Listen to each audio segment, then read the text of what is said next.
Okay.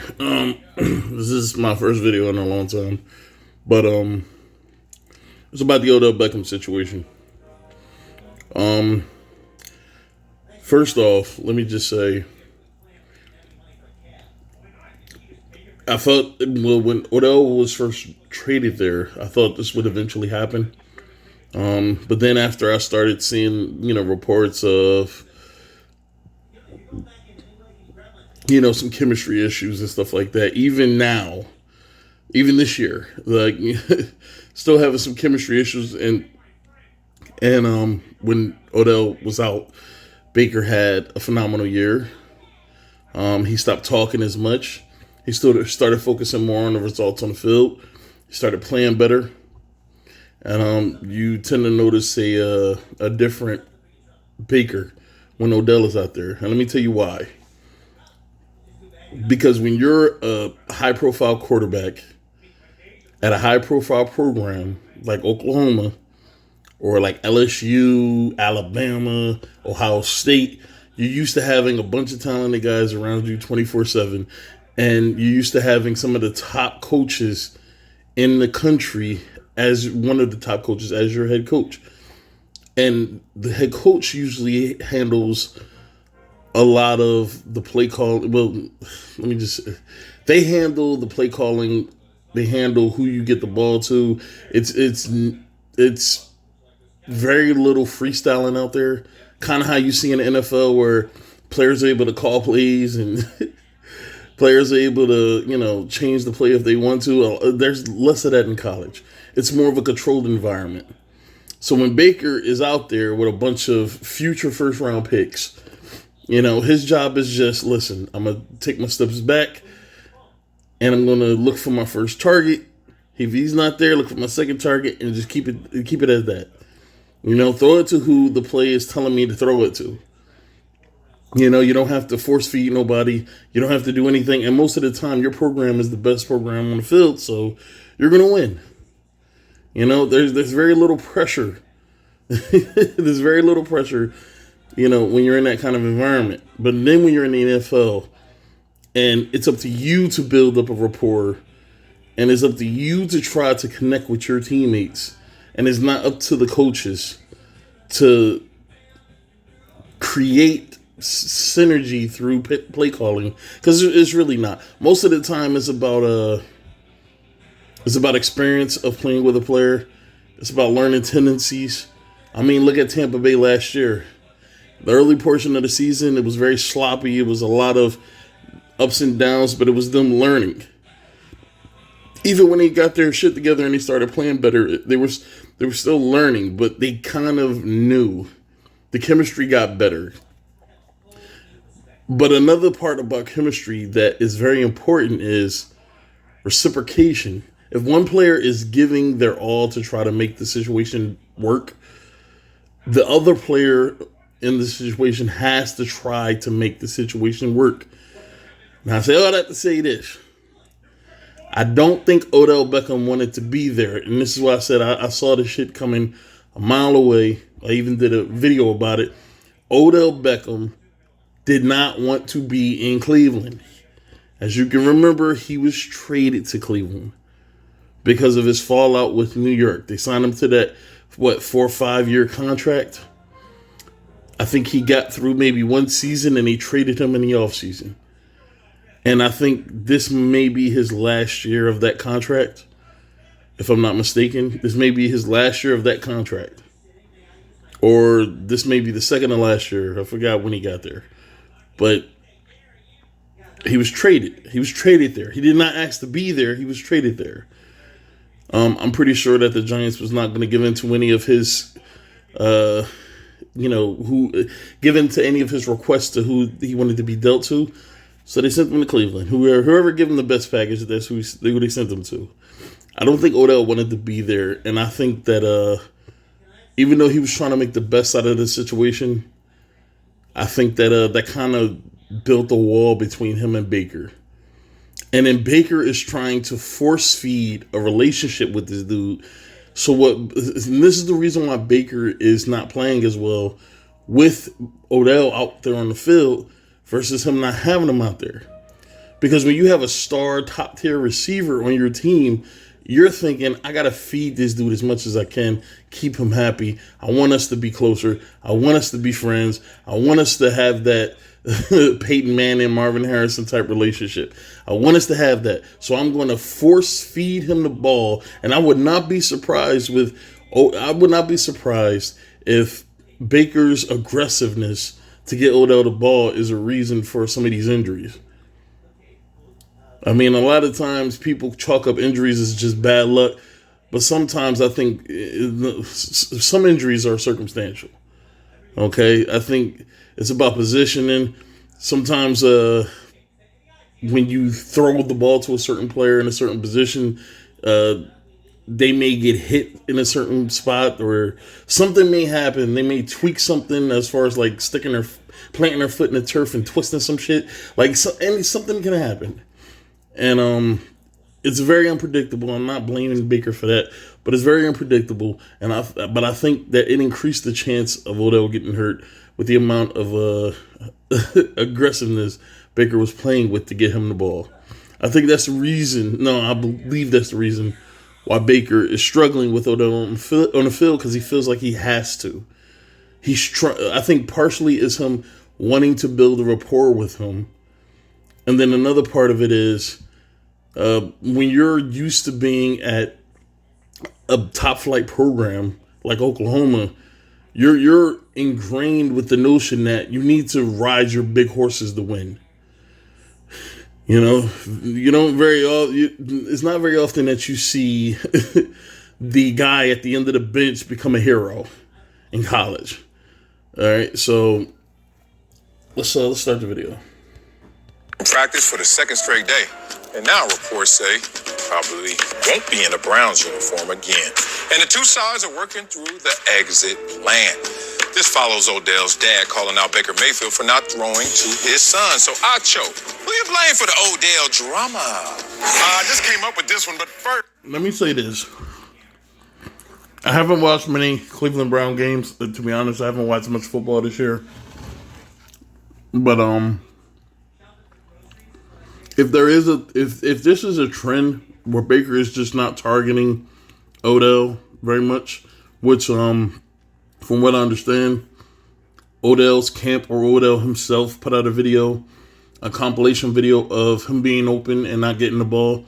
This could be Baker mentally telling himself, I will not force feed Odell the ball. Even if this dude is open on certain plays, I will not throw to him. He probably has a set number of times he's going to throw Odell the ball during the game. I would not put it past Baker to have, trying to discipline himself to the point where he's counting the amount of targets he's given a certain player. And that's not the way you conduct an offense. I'm not saying you should just throw to somebody just because they're open. I'm saying rhythm and rhythm and chemistry is fluid. It's fluid. It's not something that you force. It's not something that you script. It's fluid. It's there, you know. And I think if I'm being honest, and if that's the way that Baker is approaching this, which I believe that's the way he's approaching this, that is a very counterproductive way of looking at it. It's almost like It's almost like because you keep making a certain mistake, you'll do anything to not make that same mistake, which causes you to make other mistakes. And I think that's what he's doing.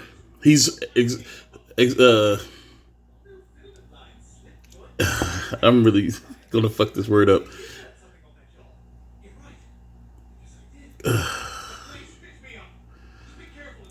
I'm not even going to try it. He's making this shit work. Like, I'm trying to say the word in my head just to make sure I say it right. And I fucked it up in my head, so I'm not going to say it. But he's making the situation worse by trying to make it better. So that's my thoughts on this whole he's not throwing my son the ball thing. It's because Baker isn't trying to get caught up in feed him. So I blame Cleveland. I blame the Browns.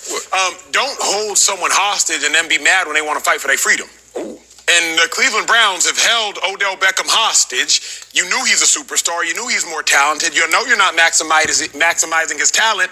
And now we're all upset that Odell Beckham is fighting for his freedom. You can't hold... That doesn't make any sense. Why would the Cleveland Browns... They traded for him. If anything, that should show Odell how much they really wanted him. Any assets being moved to pick you up means that they're willing to let go of shit, especially draft picks. They're willing to let go of some shit because they want you there. You know, they want you there. You know, so I wouldn't blame... I don't understand the thinking that the Cleveland Browns are holding him hostage when he's under contract.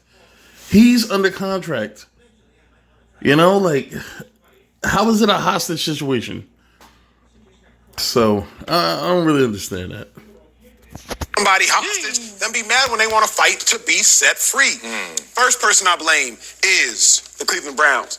Second person, action, I blame, I guess, egos. That's the one I just thought of now, Stel. It's the egos of it all. Because it was Odell Beckham's ego plus Baker Mayfield's ego that has led everyone to this situation. Okay. Odell Beckham was a superstar in the National Football League. Jesus. Baker Mayfield was a superstar in the Collegiate Football Association, if you will, in the collegiate football rankings. Odell Beckham has commercials. Odell Beckham has 3-finger catches in primetime games. But Baker Mayfield has a Heisman. Baker Mayfield has that number 1 overall pick status. So now you got a big dog in Baker joining forces with a big dog in Odell. And when you got two of them alphas, somebody has to kind of take a back seat role, but both people want to drive. Yeah. So I blame egos. The third party I will blame. Let me say this. I don't really get the whole ego approach either. Because this doesn't seem like a situation where it's like the battle of wills. It doesn't seem like that. It seems like a situation where you traded for a player. He left a bad situation he didn't want to be in. He came to another situation he didn't want to be in. He's trying to make it better by not, like, let's just say this, man. Like, Odell has kept himself out of trouble. He did a great job with staying off of social media, not putting himself in compromising situations. We haven't heard any of this stuff. And I even said a couple years ago in a video, I mean, this dude, he literally...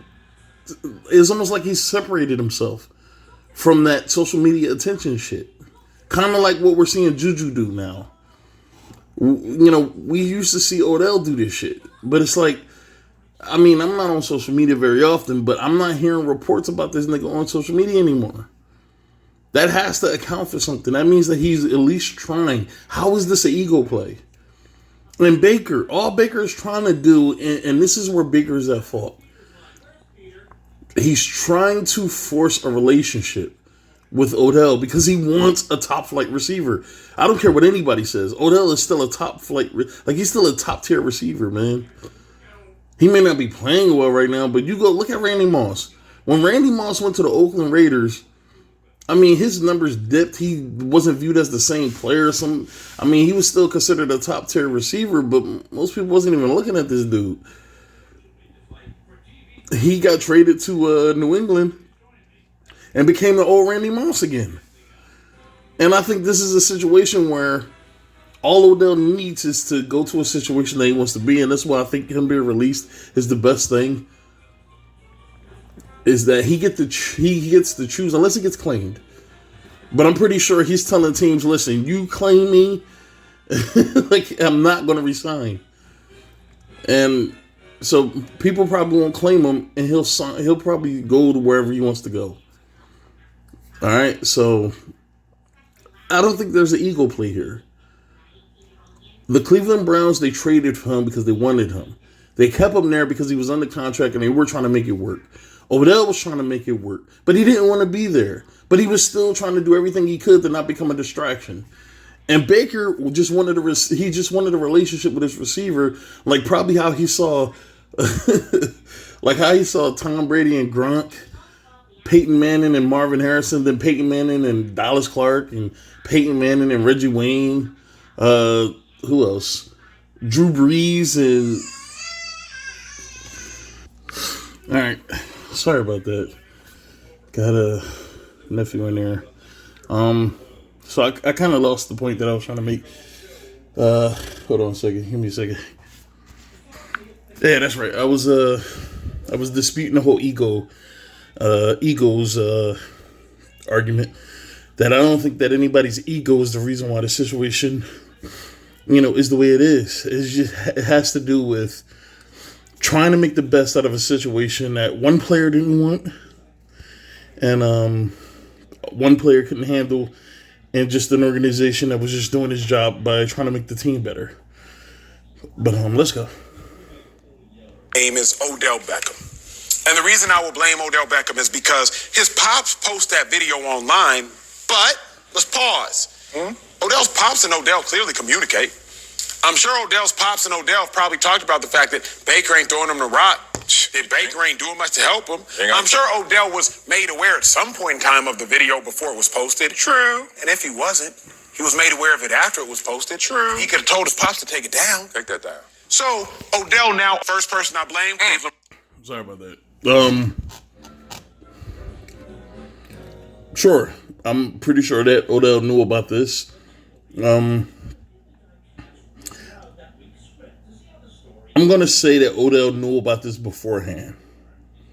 Because I don't think there's no way, especially with him trying to make the best out of the situation, I don't think there's no way Odell Beckham Jr.'s father would have posted this video without his son's knowledge, and potentially put his son, with potentially putting his son in a situation he didn't want to be in. I think that he probably consulted Odell, or Odell probably put his dad up to it. And I think after his son signed off on it, or after his dad signed it, whoever was the originator of the video, after the other person signed off on it, it was put out there. So, but I think it was beforehand. There's no way his father would put that shit out without his knowledge. It's breaking all sorts of breaking all sorts of trust. And that's the one thing I think a parent doesn't want to do, is ever break the trust that break the trust that their child has in them. So, Brown, second person I blame, not a person, rather egos. Third person I blame, actually a person, Odell Beckham. Hella got my ear. He could have taken it down, but he doubled down. Oh, man. Who do I blame? You know what? Let's do this. And that's another thing. Why blame anybody? Maybe this is one of those rare situations where nobody's to blame. It just wasn't a good fit. And no matter how much anybody wanted it to work, it just wasn't going to work. Three sides to every story, right?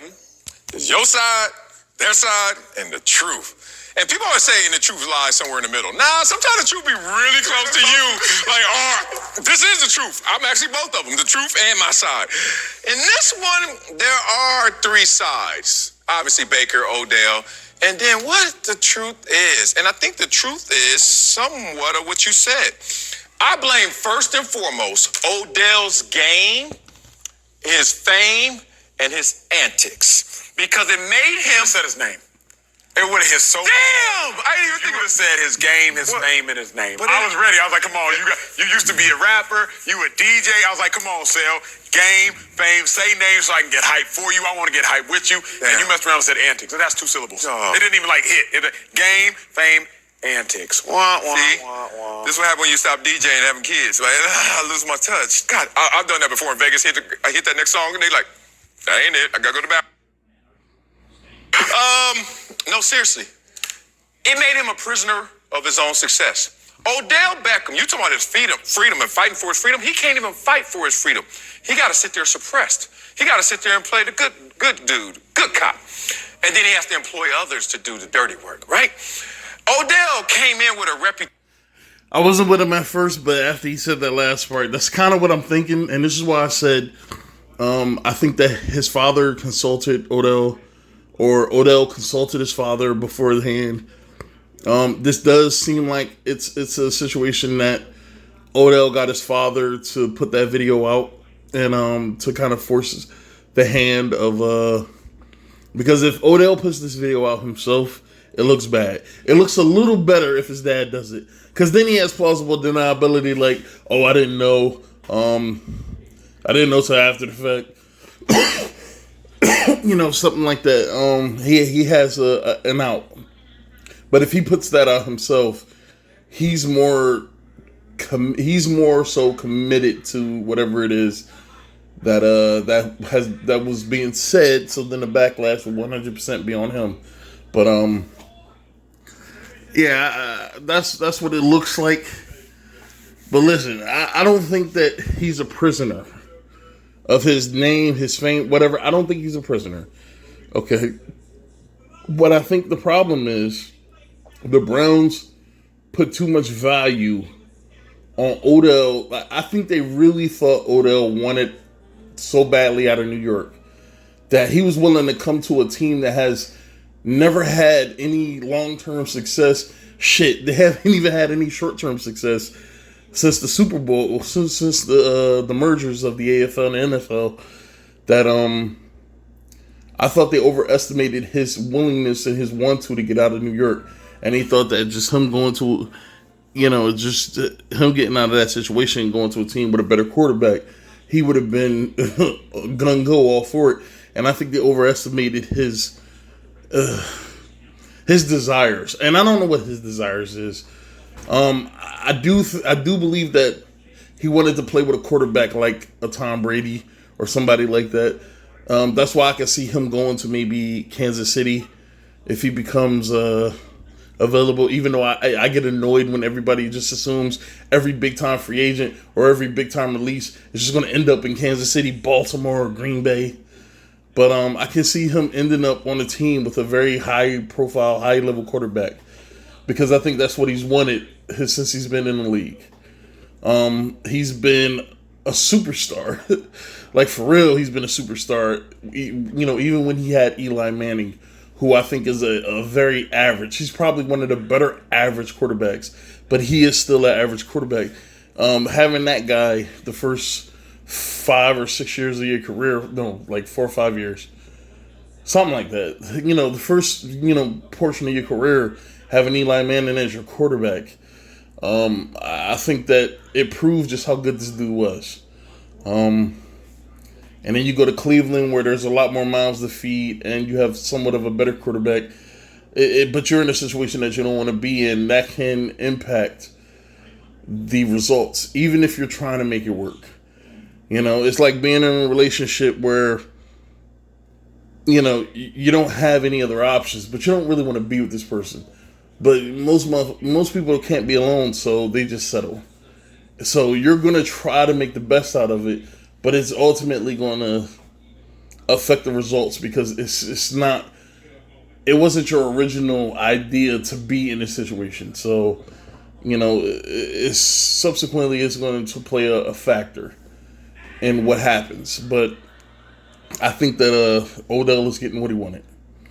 Better late than never. That preceded him. He really used up all his lives in terms of acting out. In New York, the way he left New York, all the fireworks that caused, and also just the way that he was demonstrating his frustration and excitement at times that was confused as frustration as a New York football giant. Why does it have to be him using up all his uses of acting out? Why can't Baker just choose a more passive-aggressive approach without becoming a major distraction? Now, he's a distraction anyway, but I don't think Odell wants to become a major distraction.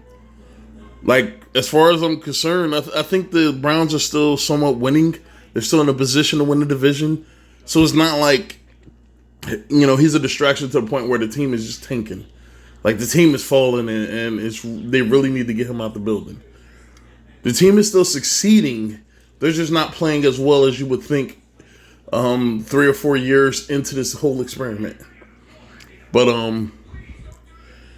why does this have to be a thing? Like, people are holding his past to him so much. People cannot let go. Even Skip Bayless constantly brings it up. about his sideline antics, his off the field issues in New York. Like, he's so far removed from New York. Like, people keep bringing his past up. They won't let it die. He's trying to move on. He's trying to live his life. They won't let it go. You know, and they're kind of projecting their issues with his past onto him, like maybe the old Odell is just trying to get out, or you know, he's like some sleeping time bomb or some shit, and he's just waiting for a reason to explode. Like, maybe he's trying to be a better person, man. And Odell wasn't necessarily, like, he had poor judgment, but most of these dudes do when they get to the league. Look at Henry Ruggs and what he's dealing with right now. Most of these dudes have issues when they first get to the league. And Odell wasn't necessarily a major distraction. Now, I don't agree with his decision to go on a boat right before a playoff game or some shit, partying or whatever.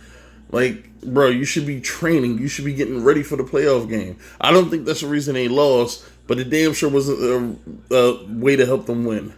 So, I don't know, man. I think people are holding his feet to the fire too much. You know, sometimes, like, sometimes you just gotta let a person's past go.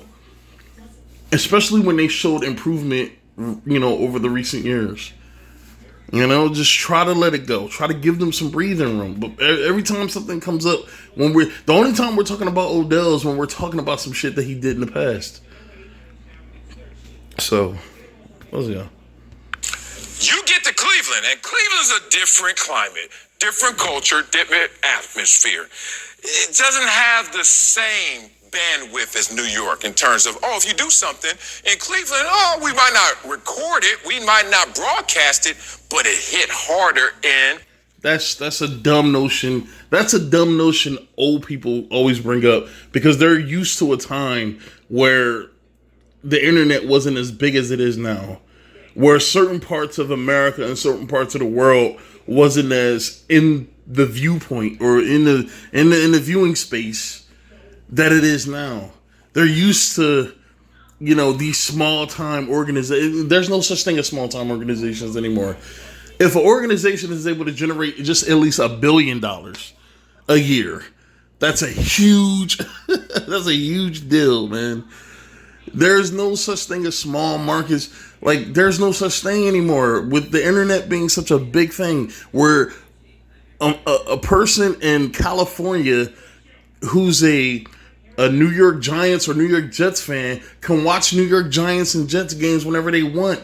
It's not how it used to be back in the 90s where you literally had to live in an area and watch it on TV when it was broadcast. I mean, you can watch any team you want. You can do whatever. You can watch every team if you want to. We're such an open world now. And the internet has opened the world up so much more. There is no such thing as a small market. People keep bringing up this, like Skip just brought this up, I think yesterday, where he said he wants to be under the lights. You're always when you're in the NFL, you're under the lights regardless. I mean, I'm pretty sure the NFL has deals where, or has things where even their small market teams have to get primetime games. So you're always under you're always under the lights. It doesn't have to be New York. It's the same issue with these New York motherfuckers that swear the New York Knicks. This is the Madison Square Garden is the place you want to play. It's where the lights is brightest and all this. And this is where Steph Curry plays his best. This is where LeBron plays his best. Like, bro, every place is like that now, man. Like, Oracle Arena, I think, is the new Madison Square Garden. It just looks like a place where you go to, and it's just this grandiose atmosphere.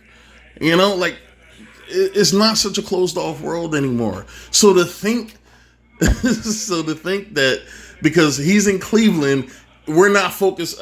He's in Cleveland. Let's just forget about him there. People are concerned. People are going to be watching. The internet is a vast thing. There is no privacy anymore.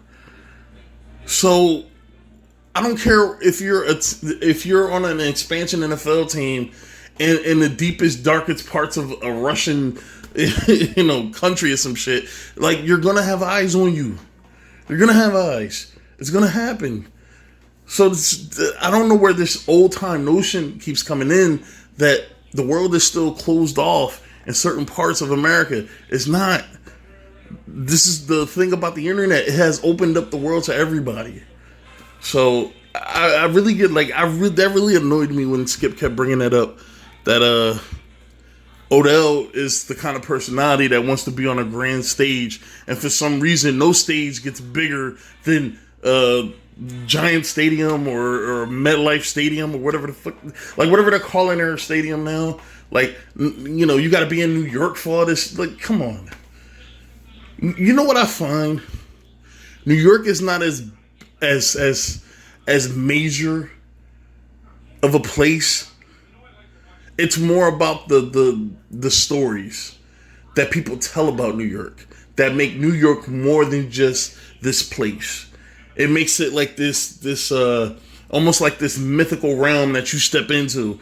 Like, unless you live here, you can't understand anything about this place. Like, so, like, that gets on my nerves, bruh. I'm from New Jersey. I live right next to New York, right next to Philly. Come on, like, it's like the people that live in these places, they build up the lore behind where they live so much that the stories are more impactful to your mind than actually being there. I've been to New York, and I'm not gonna lie, like, it seemed more congested than anything.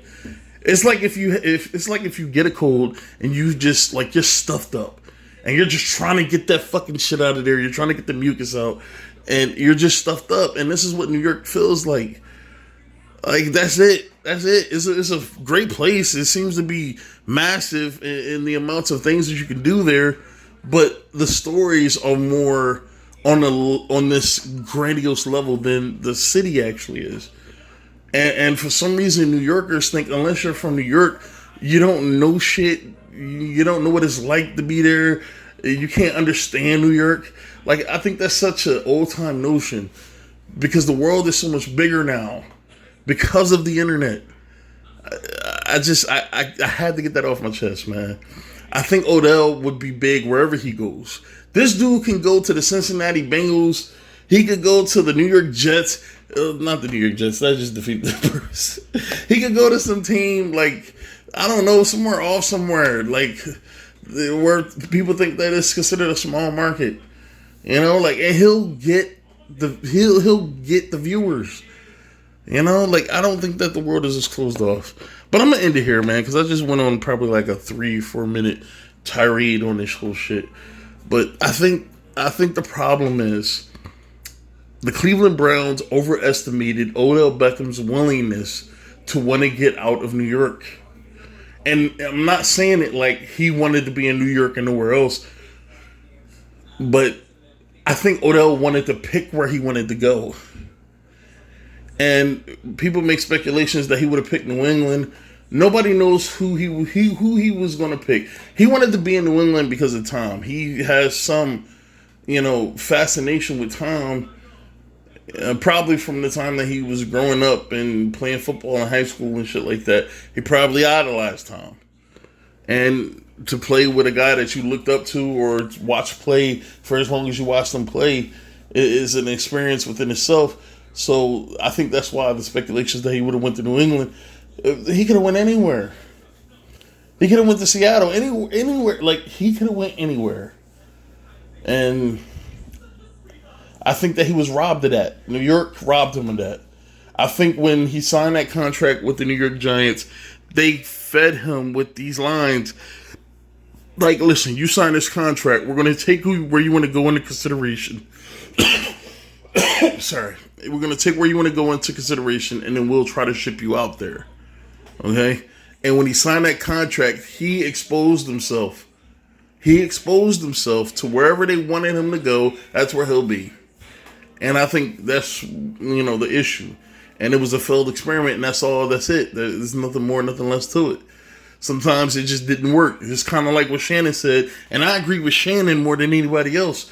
Because he said, how come this has to be some big thing? Like, when Bill Belichick gets like when he sees that something isn't working, that he tried, it doesn't work. He'll let the player go because it just doesn't work. Why does this have to be a thing where you're trying to salvage something because you don't want to look bad or whatever? Like sometimes shit just doesn't work and you got to move on. But that's it, man. I'm done.